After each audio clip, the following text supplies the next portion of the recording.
A lot of drama, a lot of start and stopping, Dina. Will County State's Attorney James Glasgow began his opening statement by saying Kathleen Savio's death was cold-blooded and staged to look like an accident.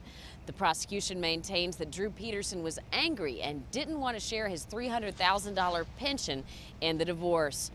Attorneys for both the prosecution and the defense arrived shortly after 8 this morning. Some of Drew Peterson's legal team is staying at the Harrah's Casino for the remainder of this trial here in Joliet, which could stretch a month. A van transported the 58-year-old defendant to court from jail at around the same time. He's in the courtroom at this moment wearing a charcoal gray suit, white shirt, and black and gray striped tie. The former Bolingbrook police officer is charged with murder in the 2004 drowning death of Kathleen Savio, who was found dead in her bathtub. He's also the sole suspect in the 2007 disappearance of his fourth and much younger wife, Stacy. Prosecutors allege he murdered her, but Peterson has not been charged. Will County State's Attorney James Glasgow is trying this case himself, and to prove it, he's relying on circumstantial evidence and they hope hearsay statements from both Savio and Stacy Peterson that will allow them to speak from beyond the grave.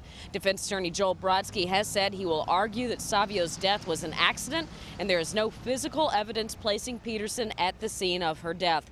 Judge Edward Bermilla denied the defense's request to limit opening statements. The defense had argued the prosecution has no evidence. The judge maintains it is the jury's job to make that decision.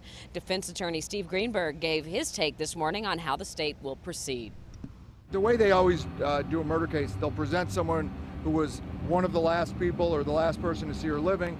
Then they'll present someone to say that they found her, she was dead, and they'll sort of logically go there. I suspect they'll call the neighbors and move on from there. We now know he is right. Prosecutors are scheduled to first call two neighbors, Mary and Tom Pontarelli, who found Savio's body, and a locksmith Peterson called to open Kathleen Savio's home.